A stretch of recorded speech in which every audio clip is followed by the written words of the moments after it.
So hello students, आइए मेरे channel को सब्सक्राइब कीजिए, लाइक कीजिए और अपने दोस्तों को इसे शेयर कीजिए और मेरे साथ पढ़िए। तो आज पढ़ाएंगे आपको हम मैथ, क्लास 6 का मैथ है, आसान चैप्टर है, बहुत ही सरल चैप्टर है, एकदम फटाफट बनाएंगे आपको समझाते हुए। हम आगे पढ़ते हैं और सॉल्व करते हैं क्वेश्चन को। देखिए यहाँ देखिए, आप देख रहे हैं एक्सरसाइज 2.1, एक्सरसाइज है 2.1 है, ठीक है। यहाँ क्वेश्चन है निम्नलिखित पूर्ण संख्याओं के परवर्ती संख्या लिखिए। निम्नलिखित पूर्ण जो संख्या दिया गया है उसका परवर्ती संख्या लिखना है। तो आपको जानना है कि परवर्ती संख्या क्या है, पूर्ववर्ती संख्या क्या है, पूर्ण संख्या क्या है। तो ये जो पार्ट है, चैप्टर है 2, चैप्टर का नाम है पूर्ण संख्या। तो इसका आप इसके वाले वीडियो में समझाए हैं, मतलब इससे जो जस्ट पहले का वीडियो है उसमें हम पूरा परिभाषा बताएं, आप वहां पर देख लीजिएगा तो बढ़िया से आपको समझ में आ जाएगा। फिर भी हम आपको बढ़िया से समझाने का कोशिश करता हूं। देखिए परवर्ती क्या होता है, परवर्ती मतलब होता है पर मतलब आगे, है ना, आगे एक अंक आगे। जैसे 10 है, क्या लिखा हुआ 10, तो 10 में से एक जोड़ देंगे तो 11 हो गया, तो 11 हो जाएगा परवर्ती संख्या। पूर्ववर्ती संख्या क्या है कि ये 11 है, तो 11 में एक घटा देंगे तो कितना हो जाएगा, 10 हो जाएगा। तो 11 का पूर्ववर्ती क्या हुआ, 11 का पूर्ववर्ती 10 हुआ और 10 का परवर्ती क्या हुआ, 11 हुआ। समझ गए। परवर्ती में एक जोड़ेंगे, आप पूर्ववर्ती में एक घटा देंगे, मतलब पूर्ववर्ती में एक नीचे आएंगे और परवर्ती में एक ऊपर जाएंगे। समझ गए। अब इसको समझ जाएंगे तो पूरा मैथ सॉल्व हो जाएगा इस चैप्टर का। देखिए क्वेश्चन है जो निम्नलिखित पूर्ण संख्याओं के परवर्ती संख्या लिखिए। देखिए क्या है, यहाँ है 9 है, तो 9 तो परवर्ती क्या होता है, एक आगे, तो इसमें से एक जोड़ेंगे तो क्या हो जाएगा 10। आप डायरेक्ट आंसर 10 लिख सकते हैं, आने तो आप 9 + 1 = 10 ऐसे भी लिख सकते हैं। 17 है तो 17 का परवर्ती क्या होगा, एक जोड़ देंगे तो 18 हो जाएगा, तो ये आंसर हो जाएगा। 0 तो 0 का परवर्ती क्या है, तो 0 में से एक जोड़ेंगे तो क्या हो जाएगा, एक ही आएगा। 0 में से हम एक जोड़ते हैं तो क्या होगा, 1। अब देखिए 1099 है, तो 1099 में एक जोड़ देंगे तो 1100 हो जाएगा। कैसे 1100 होगा, यहाँ देखिए आप 1099 है, इसमें से एक जोड़िए तो 9 1 10, 9 1 10, 9 0 है, हाथ में एक था, एक हो गया और एक 1100 हुआ ना, इसका क्या हो जाएगा 1100, है ना, ये 1100 है। अब देखिए 2016 है, तो 2016 का परवर्ती क्या होगा, इसमें से एक जोड़ देंगे तो 16 में जोड़ेंगे 17, तो 2017 हो जाएगा। 19,959 है, इसको देखिए 59 है, तो 59 के बाद क्या होता है 60, तो 60 हो जाएगा 19,960। समझ में आ रहा है, आसान है ना। अब देखिए यहाँ पे निम्नलिखित पूर्ण संख्याओं के पूर्ववर्ती संख्या लिखिए। पूर्ववर्ती संख्या क्या होता है, इसके पहले वाला जो दिया हुआ उससे पहले वाला, और ये पहले वाला संख्या क्या होगा 10 है, तो 10 में से एक घटा देंगे तो क्या हो जाएगा, पूर्ववर्ती मतलब 9 हो जाएगा। 50 है तो 50 में से एक घटाएंगे तो 50 में घटाएंगे तो क्या हो जाएगा 49 हो जाएगा, क्या होगा 49।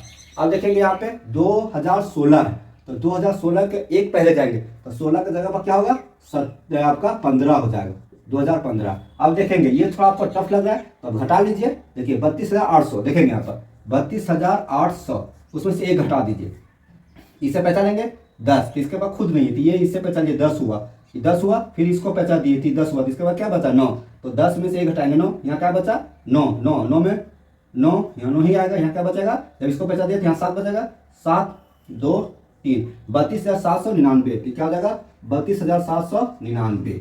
ठीक है। उसी तरह से इसमें एक घटा देना, तो 50 है, तो 50 के पहले क्या होता है 49, तो 10,049 होगा 49। ठीक है, ये हो गया आंसर। आगे आइए, यहाँ देखिए एक घटाना है तो 91 है, तो 91 के पहले क्या होता है 90 होगा, तो डायरेक्ट आप लिख दीजिए 72 51 10 10 लाख 7 लाख 20,000 और 90 हो जाएगा। तो 90 होगा, 91 में एक घटा देंगे तो 90, बाकी इधर तो रहेगा ही। अब देखिए यहाँ पर एक है, तो एक में से एक घटाएंगे क्या होता है 0 होता है, तो एक का पूर्ववर्ती क्या होगा 0 होगा। अब देखिएगा एक का पूर्ववर्ती 0, एक का पूर्ववर्ती 0। अब देखेंगे यहाँ पे, यहाँ क्या है 40,01,001 है, एक घटा देंगे, यहाँ पर घटाइए, एक में घटाएंगे 0, फिर 0 0 1 है ना, 0 5 4, तो इतना है, यही लिख देंगे आंसर, तो इतना हो जाएगा। ठीक है, ये आंसर हुआ। तो इस तरह से हम क्या आपको बताएं, परवर्ती संख्या पूर्ववर्ती संख्या, बहुत आसान है। अब आगे क्वेश्चन देखते हैं। इसमें से पहला में से यहाँ भी क्वेश्चन है, यहाँ भी क्वेश्चन है ना, इसको बनाते हैं। एक इसमें जोड़ देंगे तो क्या होगा, एक जोड़ दीजिए, यहाँ पर देखिए जोड़ दे रहे हैं, 9 1 10 के 0 हाथ में 1, 9 हाथ में 10 के 0 हाथ में 1, 9 1 10 के 0 हाथ में 1, 9 1 10 के 0 हाथ में 1, 9 1 10 के 0 हाथ में 1, क्या हुआ 1 2 3 4 5, 1 2 3 4 5 1, इतना हो जाएगा। इक्यावन दहाई सैकड़ा हजार 10,000 लाख, मतलब 99,999 में एक जोड़ देंगे तो 1 लाख हो जाएगा। इसी तरह से इसमें से एक क्या करना है, प्रवर्ती में जोड़ देना है। तो 70 है तो क्या हो जाएगा 71 हो गया, बाकी यही चीज होगा। क्या होगा 33 है ना, 40 71, ये आंसर।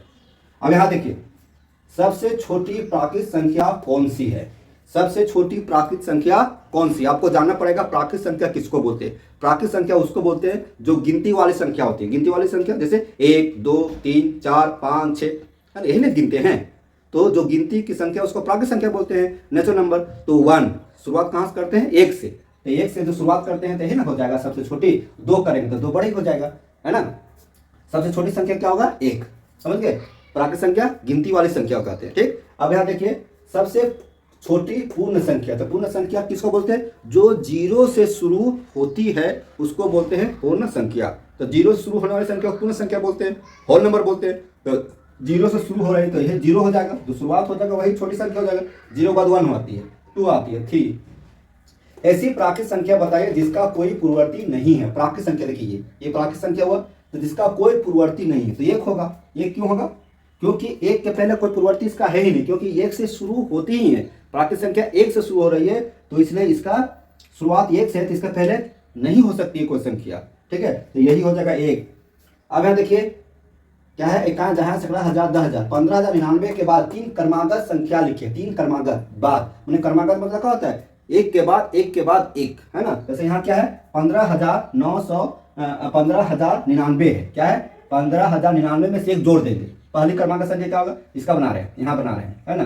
पहली क्रमागत संख्या, पहली क्रमागत संख्या यहाँ देखेंगे 15,099 में से एक जोड़ देंगे, है ना।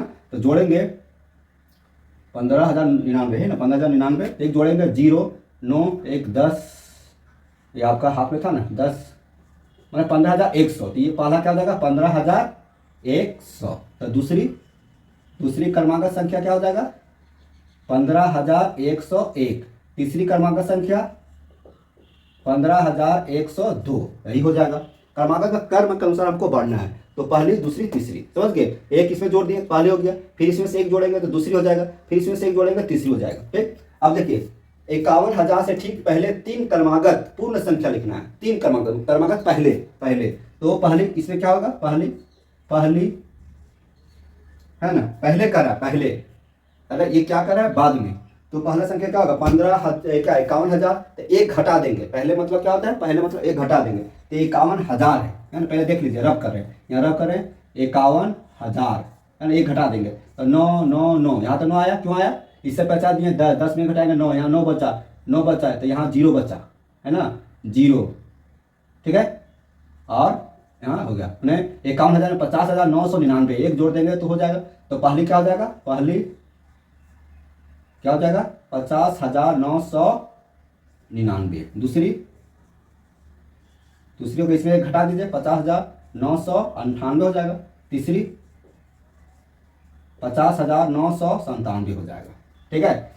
ये पूर्ववर्ती है, मतलब 51,000 में से घटाएंगे तो पहली पूर्ववर्ती संख्या, दूसरी पूर्ववर्ती संख्या, तीसरी पूर्ववर्ती संख्या, एक एक घटेते जाएंगे। एक क्रमागत हुआ। यहाँ देखिए 10 22, 1022 और 1036 के बीच 3 पूर्ण संख्या लिखना है ना। कितनी पूर्ण संख्या है 10 22, मतलब यहाँ देखिए किसका बना रहे हैं 10 22 है, ठीक है, से लेकर आपका 10 36 के बीच, 10 36 के बीच कितनी पूर्ण संख्या है ना।